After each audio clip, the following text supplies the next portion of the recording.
हम class 11th का chapter 10 discuss कर रहे हैं। What is thermal conductivity. देखो मान लो आपके पास इस तरह से एक मेटल रॉड है, इस वाले एंड का टेम्परेचर T1 है और इस वाले एंड का टेम्परेचर T2 है। जो T1 है वो ग्रेटर देन है T2 के। ये वाला आपके पास हॉट एंड है और ये वाला कोल्ड एंड है। देखो हीट तभी ट्रांसफर होती है जब दोनों एंड्स के बीच में टेम्परेचर डिफरेंस हो। इस रॉड की जो लेंथ है वो हम x मान रहे हैं। अब देखो जो इसमें से हीट फ्लो करेगी इस मेटल रॉड से वो किन किन फैक्टर पे डिपेंड करेगी। सबसे पहले हीट किससे डिनोट करते हैं हम, Q से। तो वो किसके डायरेक्टली प्रोपोर्शनल होगी, देखो एरिया के। जितना ज्यादा एरिया होगा उतनी ज्यादा हीट फ्लो करेगी। तो हम राइट डाउन कर सकते हैं Q is directly proportional to area. अब देखो जितना ज्यादा टेम्परेचर डिफरेंस होगा दोनों के बीच में उतनी ही ज्यादा हीट फ्लो करेगी। तो heat flow is directly proportional to temperature difference T1 minus T2।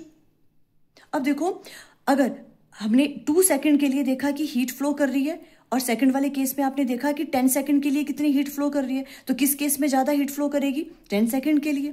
Means heat flow जो है वो डायरेक्टली प्रोपोर्शनल है टाइम के भी। तो Q is directly proportional to time.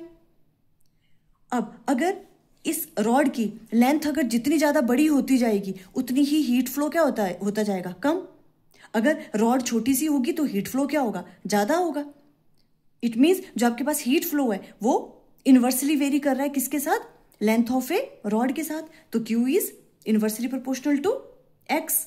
इन सबको अगर कंबाइंड करेंगे तो हम राइट डाउन कर सकते हैं Q is directly proportional to A T1 minus T2 temperature difference divided by X, और साथ में आ जाएगा यहाँ पे टाइम।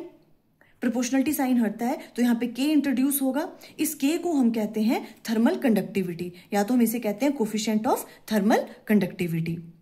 जो कोफिशिएंट ऑफ थर्मल कंडक्टिविटी है वो हर मटेरियल का क्या होता है, अलग अलग होती है। इसकी वैल्यू हर मटेरियल के लिए अलग अलग होती है। फॉर मोर एक्सप्लेनेशन वीडियो का लिंक स्क्रीन पे आ रहा होगा। Thank you.